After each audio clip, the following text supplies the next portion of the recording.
Multi-21, c'est... Yeah, Multi-21.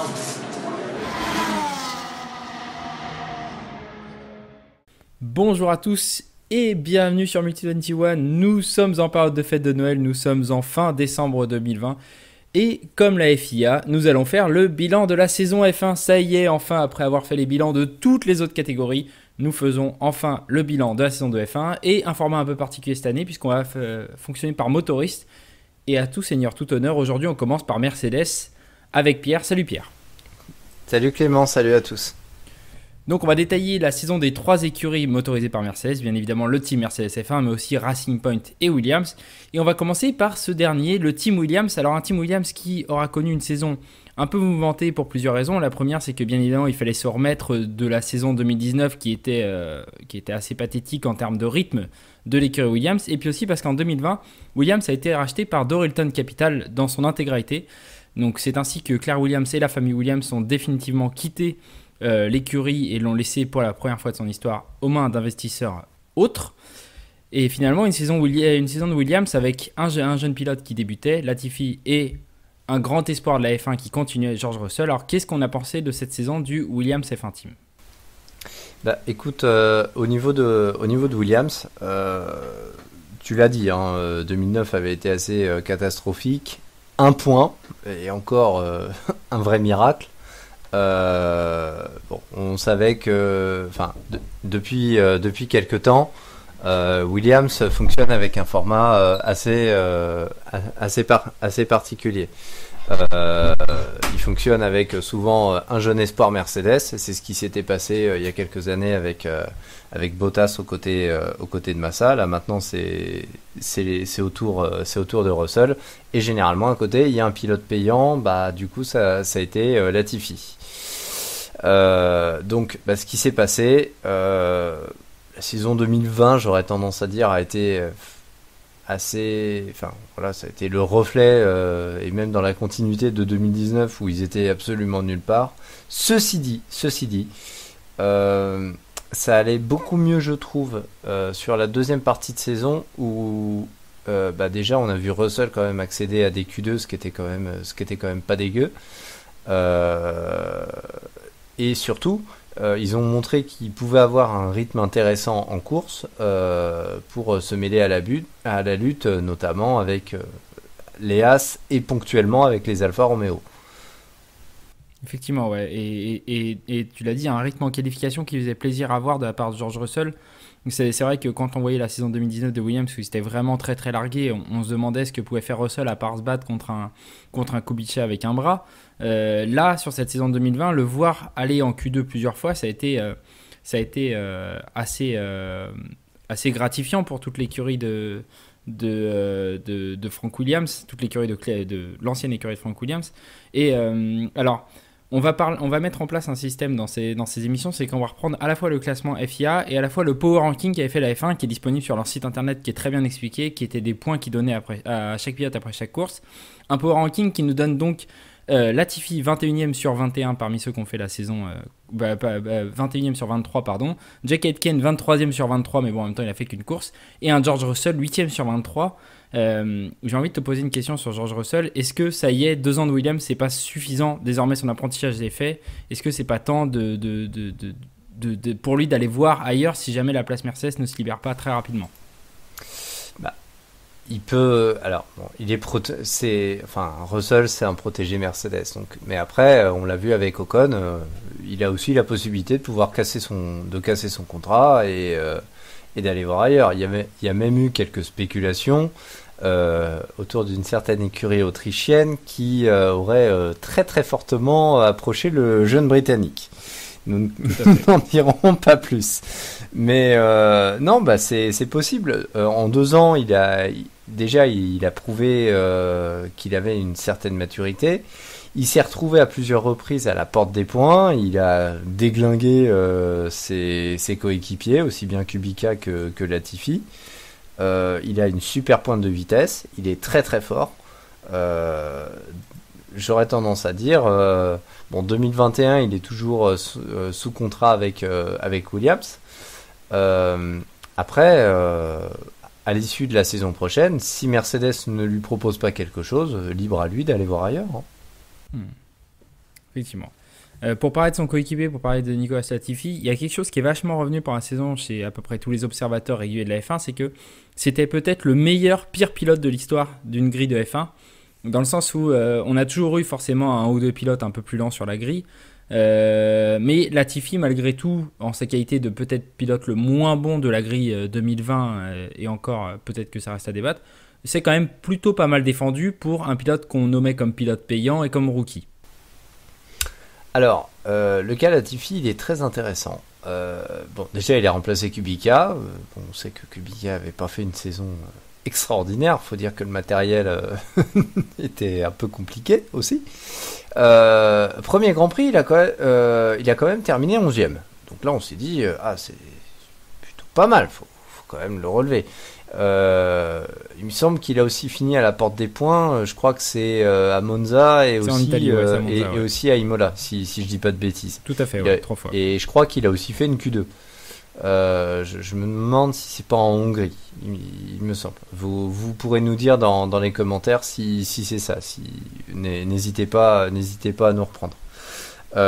Mais par contre, il a aussi fait des performances qui étaient complètement nulles, quoi. Enfin, il me semble que c'est aussi en Hongrie.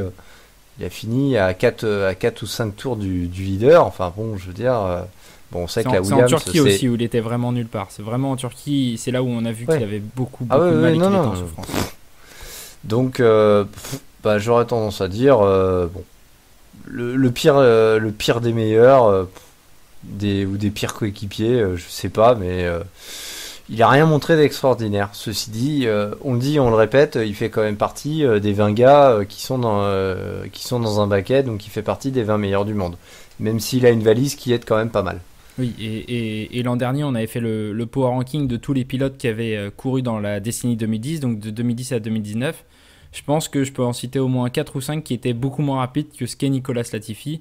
Et pourtant, tu l'as dit, c'est un pilote qui a eu des trous d'air. Donc effectivement, peut-être qu'il y a des pilotes qui n'ont pas eu de volant en 2020 et qui en mériteraient un sur la grille. Et on va peut-être en parler juste après. Mais en tout cas, comme pilote payant, on a déjà connu pire. Après, pour parler très vite fait de Jake Aitken, je vais en parler très vite fait puisqu'on en avait déjà parlé avec Louis lors de la saison F2. Mais autant sur sa saison 2019, il méritait sans doute un beau petit espoir parce que quand même il avait terminé 5ème de F2. C'était un mec qui a quand même gagné en Formula Renault Eurocup. Là, sur sa saison 2020, il méritait quand même un peu moins d'avoir une place. Je crois qu'il termine 14e ou 15e du championnat de F2 cette année. Il était 14e ou 15e avant de se voir retirer du meeting de Sakir pour faire un Grand Prix en F1. Il n'aura eu qu'une seule course pour se montrer, c'est un peu dommage. Après, je pense qu'on le reverra plus jamais en F1, sauf si je me trompe énormément, mais c'est pas la priorité de Williams. Donc voilà. Mais c'était sympa d'avoir vu Jake Aitken sur une course comme remplaçant. Il a fait le taf pendant une partie de la course avant d'avoir cette affreuse tête à queue, enfin cette affreuse sortie de piste qui lui a enlevé son aileron.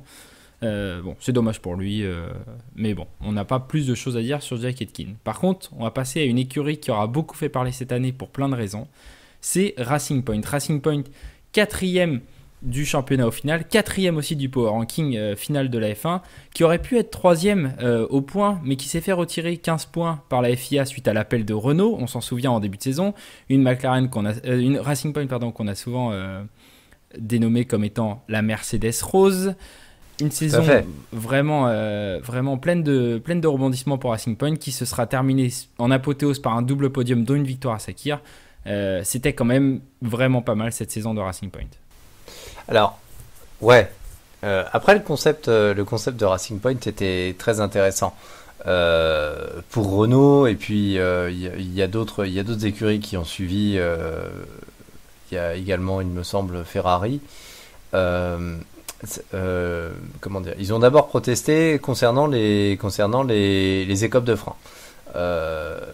Voilà, ils ont dit grosso modo, Racing Point a copié délibérément les écopes de frein de la Mercedes, donc et c'était en violation des règles de conception pour la saison 2020.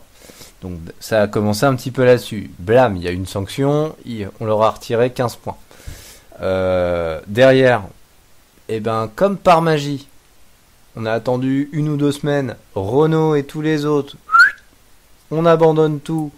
Il me semble qu'il y avait eu une réunion aussi concernant une clarification pour la nouvelle réglementation de la saison 2022. Donc on peut supputer que Renault a peut-être obtenu gain de cause pour la nouvelle réglementation, pour que ce genre de copie ne puisse plus apparaître et que le concept initié clairement par Force India ne soit plus possible. On rappellera quand même que par le passé, ça s'est déjà fait. Quand on prenait les Sauber c'était souvent des Ferrari de l'année N-1. Oui, les Super Aguri aussi, plein de... Voilà, donc Super Aguri, ils ont même fait plus fort, c'est en 2006, ils avaient carrément repris une bagnole de 2002. Hein. Oui, et en 2007, c'était celle de 2006, c'était la RB, je ne sais plus combien, S05, voilà, celle de 2006. Voilà, donc, et que dire de Toro Rosso et de Red Bull, alors là, on avait atteint le summum. Ça allait même plus loin, même des fois la Toro Rosso servait de labo ambulant pour Red Bull. Bon, moi j'ai trouvé que c'était petit.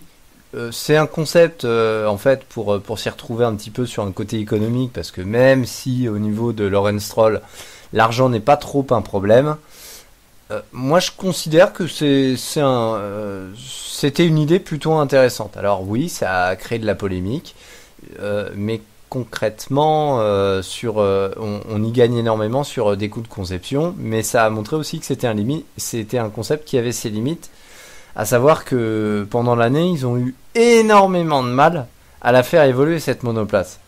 Ils sont partis d'une monoplace à un état initial, mais sur laquelle ils ont eu énormément de problèmes pour la développer. Effectivement, et puis même on avait l'impression qu'ils avaient un peu de mal parfois à la comprendre, parce que en début de saison, il faut être très honnête, lorsque les essais de pré-saison se sont terminés, beaucoup de monde a voulu classer Racing Point comme 3e force du plateau, voire parfois comme 2e force du plateau devant Red Bull, en disant bah oui, étant donné que c'est la Mercedes 2019, elle sera plus dominante que toutes les autres voitures 2020. Et c'est quelque chose que pendant longtemps dans la saison, on a rebâché à Racing Point en disant vous étiez censé être super fort, et toutes les occasions que vous avez eues de faire un podium, vous les avez manquées. Je pense notamment à la Grande-Bretagne, à l'Espagne, qui sont des courses où Racing Point aurait dû monter sur le podium et ne l'a pas fait. Et finalement, avant ce Grand Prix d'Italie très chanceux, mais finalement, même après celui-là, on se disait, bah oui, mais c'est un podium dans une course complètement loufoque, remportée par Pierre Gasly avec Carlos Sainz juste derrière lui. Donc oui, Lance Stroll est 3e, mais bon, dans ce genre de course, ça compte pas trop. Et finalement, jusqu'à la Turquie quasiment, où les Racing Point pouvaient se battre à la régulière pour la victoire, pendant toute une partie de la saison, on a l'impression que, tu l'as dit, ils n'arrivaient pas à faire évoluer cette voiture, et que l'évolution qu'ils avaient, ils n'arrivaient pas forcément à la comprendre, puisque ce concept changeait trop par rapport à leur voiture de 2018 et 2019 qui étaient relativement semblables en termes même de 2017, hein, c'est les trois mêmes copier-coller, les trois dernières, les deux sous Force India et la première sous Racing Point. Et là, bah ouais, t'avais l'impression que ils avaient du mal à la faire gagner, et on a vraiment eu peur que pendant longtemps un mec comme Sergio Pérez ne fasse pas de podium à bord de cette voiture. Tout à fait. Et puis après, ça s'est un petit peu décanté sur la fin de saison.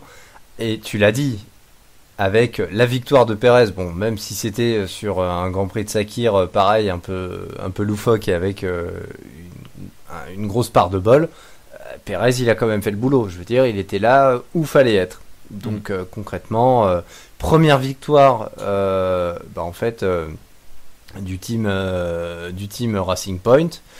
Faut quand même rappeler que c'est la structure qui avant avait racheté, si je dis pas de bêtises, Midland. Il y avait eu Spiker, il y avait eu Midland, et puis encore avant c'était Jordan. Donc si on remonte un petit peu, c'est la première victoire du team depuis 2003, si je dis pas de bêtises. C'est ça, depuis le Grand Prix du Brésil 2003 et la victoire de Fisichella avec la Jordan, exactement. Donc moi j'aurais tendance à dire ça peut être de bon augure. On sait qu'il y a le rachat l'année prochaine par Aston Martin. On sait que Pérez, du coup à l'heure où on fait la vidéo, on a eu l'information que Pérez, qui était sans volant, atterrit chez Red Bull comme deuxième pilote. On verra avec Lance Stroll, le fils du patron, et un Sébastien Vettel qui se lance un nouveau défi, ce que ça peut faire. Est-ce qu'ils vont garder le même concept ou est-ce qu'on va vraiment repartir d'une feuille blanche? À voir. Alors justement, parlons un peu des pilotes, parlons de Perez, Stroll et aussi d'Hülkenberg. C'est à lui que je faisais référence quand je disais que certains n'avaient pas eu un volant à temps complet en 2020 et pourtant c'était montré. Commençons, si tu le veux bien, par Nico Hülkenberg, puisque ça sera sans doute le moins long. Est-ce que c'est pas finalement un des pilotes qui a le plus gagné en 2020, parce qu'il s'est montré très rarement, mais avec une écurie très compétitive, et il aura fait gagner des points 2 fois sur 3, et c'est même qualifié à la 3ème place de la grille sur un des 2 Grands Prix de Silverstone. Donc finalement, même si c'était que sur 3 épreuves, un Nico Hülkenberg qui s'est montré plutôt à son avantage. Oui. Bah, Hülkenberg, concrètement, il a fait remplaçant de luxe et il a parfaitement rempli son rôle. Moi, j'étais le premier dégoûté parce qu'il avait fait une bonne qualif. Il n'a pas pu prendre le départ du Grand Prix de Grande-Bretagne, donc ça, c'était franchement dommage. Il a remplacé, si je dis pas de bêtises, Stroll vraiment au pied levé pour les qualifs au Nürburgring.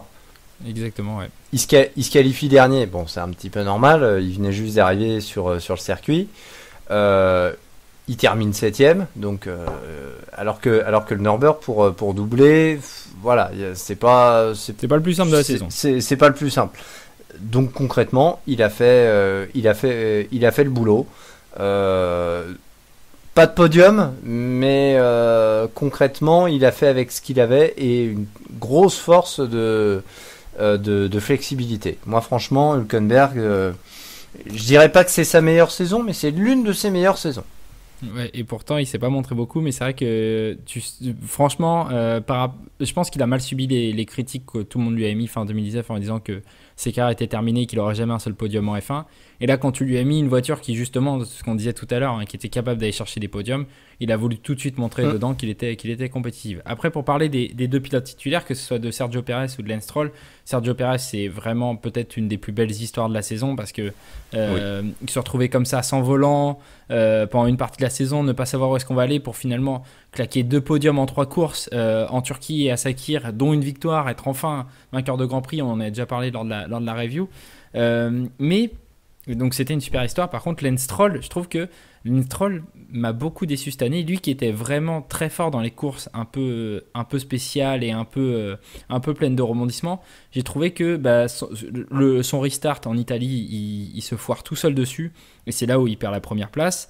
Alors en Turquie, c'est pas totalement de sa faute puisque la voiture ne va pas bien, mais lui qui était très calme pendant tout un début de course se met tout d'un coup à paniquer. Et finalement, un Lance Stroll que j'ai trouvé un tout petit peu en dessous quand même par rapport à ce que j'attendais cette saison, personnellement. Bah écoute, je te rejoins. Il s'est même montré fébrile, hésitant quand fallait passer à l'attaque, quand il fallait doubler, là où un Sergio Pérez se pose pas 36 questions et quand il faut passer, il y va. Un Lance Stroll beaucoup plus prudent, beaucoup plus sur la réserve. Il a fait une très belle qualif en Turquie. Ça, on pourra pas lui enlever et il restera poleman. Et c'est peut-être le moment où il a été le plus heureux dans la saison et c'est peut-être la première fois qu'on le voyait heureux cette saison. Ça faisait très plaisir cette image. Ouais. Mais voilà, bon, derrière en course, bon, on va pas refaire le film. Si ça vous intéresse, vous pouvez rechercher la vidéo qu'on avait fait de débrief sur la chaîne. Mais il s'était montré assez fébrile en course, assez hésitant. Voilà, c'était pas ça. Alors que clairement, on était sur un scénario de course chaotique. Il y avait quasiment tous les ingrédients réunis pour lui permettre au minimum de faire un podium. Effectivement. Et bon, il en fait 2, mais sur des courses assez bizarres. Et peut-être qu'il aurait pu en faire plus. Là où un Carlos Sainz s'est montré, ou un Lando Norris se sont montrés peut-être un peu meilleurs sur certaines courses qui étaient un peu plus, comment pourrait-on dire, pas ennuyantes. Régulières. Voilà, régulières. Des courses régulières. Je cherchais un terme politiquement correct, je te remercie. Je pensais notamment au Grand Prix de Belgique juste avant où Lando Norris et Pierre Gasly avaient tous les deux était meilleur qu'un Lance Stroll qui pourtant disposait d'une meilleure voiture, surtout à Spa qui est le circuit des Racing Point / Force India depuis des années. Passons désormais au gros du gros. Ce sera peut-être le plus gros en termes de palmarès qu'on va faire de toutes ces reviews, mais Mercedes F1 Team, 7e titre de suite pour Mercedes, 7e titre pilote pour Hamilton, une écurie qui aura gagné 13 des 17 courses, qui aura fait 15 des 17 pôles. D'ailleurs, c'est à noter, mais 16 des 17 pôles ont été faites par un moteur Mercedes. 25 podiums pour Mercedes, une écurie première au championnat constructeur, première au power ranking de la FIA. Hamilton premier au championnat pilote, deuxième au power ranking de la FIA parce qu'il a loupé une course, donc Verstappen lui repasse devant. Et Bottas deuxième au championnat du monde pilote et 10e du power ranking de la FIA. Est-ce qu'il y avait vraiment une telle différence entre Hamilton et Bottas? Pour moi, oui, énormément, mais je te laisse en parler. Ouais, enfin, je pense que tu l'aurais fait aussi bien que moi. On a le même scénario qui se répète depuis quasiment 2 ans. On a soit le Bottas version 1.0, version 2.0, version 3.0. Là, on était au 4.0, mais toujours pas. Mais en fait, toujours pas, quoi. C'est-à-dire, on nous promet une boîte de chocolat avec une recette exceptionnelle. Et puis en fait, quand on commence à le manger, ben, on se rend compte qu'il n'y a rien de changé, que c'est toujours aussi fade. Donc, pardonnez la comparaison, mais bon, chocolat, un peu Noël, donc on est un petit peu dans, un peu dans l'esprit. Tu es dans le thème. Mais en fait, ouais, il est ultra performant en début de saison. Et puis il y a un méga passage à vide. Pendant ce temps-là, Hamilton est imprenable. Et puis plus rien. Il y a un sursaut d'orgueil à un moment donné. Et puis ça retombe. Donc, voilà. en fait, c'est un pilote qui a une super pointe de vitesse, Bottas. Il y a aucun souci. Oui, on le sait depuis qu'il est arrivé en F1, depuis qu'il avait fait une super qualif au Canada pour sa première année. On sait qu'il est très rapide sur un tour. Ça, il y a aucun souci là-dessus. Mais sur une course, sur la durée d'un championnat, ben, il tient pas la route. Il tient pas le rythme. Et il apprend vraiment pas de ses erreurs, puisque chaque année il démarre fort et il se met à pavaner comme un paon, à montrer son beau plumage, et pour finalement s'étioler au fur et à mesure de la saison. Là, je suis désolé, cette année il gagne que 2 courses. Sur les 2, il y a la première course de la saison qui est quand même assez chaotique, où la moitié de la grille abandonne, où il y a un contact entre Alexander Albon et Lewis Hamilton, sachant qu'Alexander Albon à ce moment-là est beaucoup plus rapide que Valtteri Bottas. Tout à fait. Il n'y a que le Grand Prix de Russie qui gagne. Et encore. Et ensuite, la Russie, c'est quand même l'éther de Mercedes depuis qu'ils sont en F1. Donc, s'il y avait bien une course qu'ils pouvaient gagner, c'était celui-là. Sinon, sur le reste de la saison, il gagne en Russie. Avec notamment cette histoire de pénalité. Sinon, on peut pas savoir. Peut-être qu'Hamilton l'aurait emporté.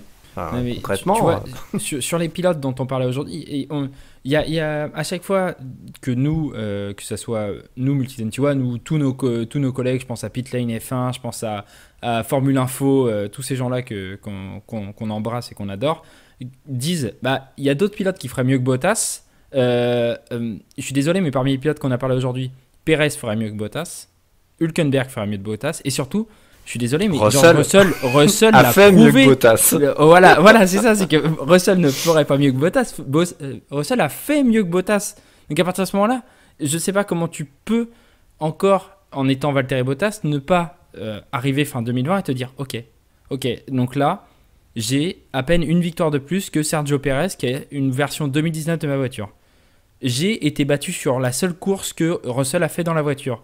J'ai été encore une fois battu. C'est pas je me suis fait battre, c'est je me suis pris une rouste. Oui, je me suis pris une rouste par Russell.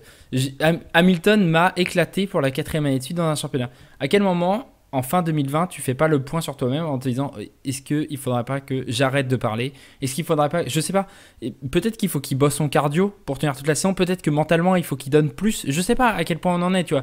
On peut pas non plus lui demander, on en parlait avec toute la rédaction, je me souviens, je crois que c'est Clyde qui avait dit ça, que Rosberg, pour aller gagner un championnat, il avait dû tellement donner mentalement qu'il avait dû arrêter la F1 après. Et ça, il y a très peu d'humains qui sont capables de le faire. Ça, on demande pas ça à Bottas, parce que donner au point de te dégoûter du sport que tu aimes, il y a très peu de gens qui peuvent le faire. Mais ne parle pas. Surtout quand tu te fais détruire par George Russell. Ne parle pas. Et là-dessus, Bottas, je suis désolé, mais dans le power ranking, il est 10e. Pour moi, tu peux même le mettre 12, 13e. Ça m'aurait pas choqué. Non, 10e, moi j'aurais tendance à dire c'est la bonne place. On est dans la moyenne. Ça reste un pilote moyen dans la mesure où même moyen pour la F1 on parle, hein, bien évidemment. Hein, oui. Après, c'est facile de critiquer, mais là où Hamilton va vraiment bien soigner ses réglages, va soigner ses trajectoires, je vous invite par exemple à reprendre certains on-board où on compare les deux pilotes Mercedes. On voit Bottas qui s'attaque, qui s'agace au volant, mais littéralement, là où à Hamilton, ça va passer tout seul, ça va être fluide, ça va être super agréable à regarder. Donc, même là-dedans, après, on nous sert le refrain de la voiture identique, sans doute. Derrière, par contre, l'exploitation n'est pas la même. Et c'est sûrement pas dû au hasard qu'il y en a un qui a 7 titres et l'autre qui gagne entre 1 et 2 courses par année. Et tu sais, beaucoup de gens ont ri au nez de Max Verstappen lorsqu'il avait dit que 90% de la grille pourrait gagner dans la W11 en disant oui, mais Max Verstappen il est jaloux. Je suis désolé, mais George Russell a prouvé que cette voiture était tellement au-dessus que beaucoup de mecs auraient pu gagner dedans, mais pas Bottas. Et je sais pas si Bottas était inclus dans les 90%. Et Russell, sans compter qu'il était super mal installé dedans. Et voilà, faut quand même le signaler. Et George Russell était installé. George Russell, qui doit faire 1m85, était installé dans la voiture de Lewis Hamilton, qui est un tout petit bonhomme. Hein. Il faut le dire, Lewis n'est pas très grand. Donc, 1m75, il y a juste 10 cm d'écart. Voilà, donc avec des pompes qui font deux fois moins ta pointure, dans une voiture que tu ne connais pas, et il te bat. Donc je sais pas si Max Verstappen comptait Valtteri Bottas dans ses 90%. Mais en tout cas, si tu mets une bonne moitié, oui, tu l'as dit, Valtteri Bottas, sa place c'est à la moitié, c'est pas plus. Si on parle de Lewis Hamilton, juste très vite fait, puisque on a beaucoup dit de choses sur Lewis Hamilton, on a déjà parlé lorsqu'on avait fait le Grand Prix du Portugal, lorsqu'on avait fait le Grand Prix de Turquie, là où il avait été officiellement titré. 7e titre, Lewis devrait, alors à l'heure où on enregistre, c'est devrait, peut-être qu'à l'heure où ça sortira, c'est à signer, devrait signer pour 2 voire 3 saisons. Même avec la F1 qui arrive en 2022 avec des F1 plus semblables, il semble quand même bien parti pour encore en enfiler 1 voire 2 parce qu'il est vraiment très très très très très très très fort. Alors moi je vais rester très prudent, mais ceci dit, il reste au sommet de son art, Hamilton. Et là où il est exceptionnel, c'est premier Grand Prix, il se rate. Le premier Grand Prix de la saison, il se rate. Oui. Il termine 4ème si je dis pas de bêtises. Oui, il tape dans Albon. Avec l'accrochage avec Albon. La semaine d'après, pole, victoire. Et derrière, il enchaîne. On arrive en Grande-Bretagne. Ils veulent absolument tenir sur les pneus. Bottas, pas de bol, obligé de faire quasiment un tour au ralenti sur 3 roues. Hamilton, dernier tour, blâme, crevaison, un demi-tour et il gagne la course. Bon, pour la Turquie, ils ont été mais nulle part de tout le week-end. Là où Bottas s'est montré mais ridicule à un point inimaginable. Hamilton s'est pas énervé, il a pris un départ correct, il a fait sa course tranquille et à un moment donné, quand tout le monde rentrait pour remettre des inters, il est resté sur le même train de pneumatique. À la fin, on avait des espèces de slick inter, on savait pas trop ce que c'était comme pneu. Peu importe, lui ça lui a permis de gagner avec l'art et la manière. Donc désolé, mais il est sur une autre planète, Hamilton. Franchement, et là sur ce 7ème titre, il a quand même montré que même certaines fois, parce qu'à de rares occasions où la Mercedes W11 n'était pas forcément la première force du plateau, il a quand même montré qu'il était là, qu'il faisait le boulot. Peut-être pas une victoire, mais qui ramassait les gros points. C'est l'attitude d'un champion du monde. Et encore une fois, Hamilton, on lui met la tête sous l'eau, on lui dit tu vas couler. Il ressort de l'eau, il est 2 fois plus fort. C'est une war machine. C'est ce qu'on disait aussi c'est ce qu'on a dit de Lewis Hamilton pendant des années, et ce qu'on disait aussi de Sébastien Vettel lors de ses 4 titres, c'est ces mecs-là, ils ont la capacité dans les jours où tout va mal de récupérer les points qu'il faut, de pas se retrouver très très loin, mais de limiter la casse. Et ça suffit. À la fin de l'année, parfois, tu fais les comptes d'apothicaire, ça joue à 2-3 points, et ben ils sont champions. Des fois, ça joue à beaucoup plus, comme cette saison où la Mercedes était, c'est vrai, très dominante, mais lui aussi. Mais c'est des types qui ont la capacité. C'est pas pour rien qu'il y en a un qui est 4 fois champion du monde et l'autre 7 fois. Voilà, c'est parce que c'est des mecs qui sont capables d'aller chercher les gros points quand ça compte et d'aller limiter la casse quand ils sont pas dedans. Voilà. Je termine juste sur Hamilton sur une dernière note. Initiateur du mouvement Black Lives Matter. Oui. Un gros engagement politique parce que c'est pas rien. Je pense que c'est un gros combat. Alors il est souvent critiqué pour son côté bling bling, son mode de vie. Oui, ok. D'un autre côté, 7 fois champion du monde et avec des gros engagements. Bon, même sur son côté de régime alimentaire, le côté vegan, etc. Il s'est montré porte-drapeau d'un sujet qui dérange quand même, qui est parti d'une petite étincelle très fortement amplifiée, mais qui a eu des répercussions partout dans le monde. Comment dire, ce pilote, alors on va pas dire, enfin voilà, ce pilote afro, c'est quand même l'égal d'un blanc aujourd'hui. C'est l'égal d'un blanc, mais avec les armes nécessaires pour le dépasser. C'est quand même pas rien. Faut quand même se rappeler que dans ses premières années, Hamilton, il en a subi des moqueries et des railleries par rapport à son ethnie. Il y a beaucoup de choses de dégueulasses dites sur Lewis. Donc subissent aussi d'autres pilotes, d'autres jeunes pilotes. On pense à Pascal Wehrlein qui les a subis. Voilà, en France, il y a Simon Jean-Joseph qui les a longtemps subis et qu'un mec comme ça, non seulement pilote de F1 mais septuple champion du monde, se mette en porte-parole. Et c'est hyper important qu'à ses côtés se mette Sébastien Vettel, ce qu'il fait, pour que les deux ensemble disent bah voilà, à nous deux c'est 11 titres et à nous deux on vous dit que c'est comme ça qu'il va falloir faire maintenant il va falloir s'agenouiller, maintenant il va falloir dire que tout le monde compte et que ces mecs là le fassent. C'est vraiment c'est superbe et voilà. Et ça encourage la politique de diversité qui est initiée, je le rappelle, dans beaucoup de sports. La Formule 1, certes, mais d'autres sports auto. Au niveau de la NASCAR, on sait que il y a des championnats régionaux qui sont faits au Brésil, il y en a qui sont faits au Mexique, et que des petites strates de la population ou de minorités ethniques justement sont poussées pour être représentées. Donc on est quand même sur quelque chose d'assez fort. Plus, moi je l'espère, dans les années à venir, de nouveau la présence d'une femme en F1. Parce qu'il faut qu'on y arrive.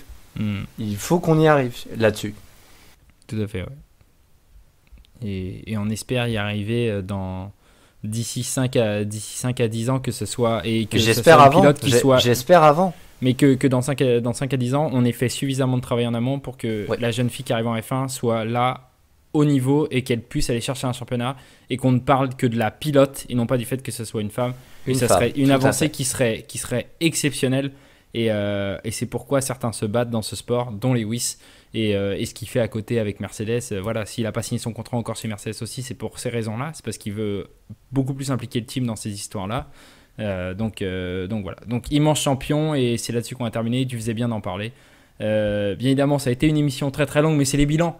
C'est les bilans de fin de saison et c'était très important de parler des 3 écuries motorisées par Mercedes, le team Mercedes F1, le team Racing Point F1 et le team Williams Racing. Merci Pierre d'avoir été avec moi pour évoquer ces 3 teams. Mais de rien, je t'en prie. Merci à vous tous et à vous toutes d'être allés au bout de cette vidéo. On vous en remercie. Vous n'oubliez pas le petit pouce bleu, vous n'oubliez pas la petite cloche, ça fait toujours plaisir. Et puis si vous n'êtes pas d'accord, si on a oublié certaines choses, ce qui est sans doute le cas, vous mettez un petit commentaire, on n'est jamais loin et on fera le maximum pour vous répondre. Tout à fait. On se retrouve bientôt pour d'autres bilans de fin de saison. Salut! Ciao, ciao, ciao!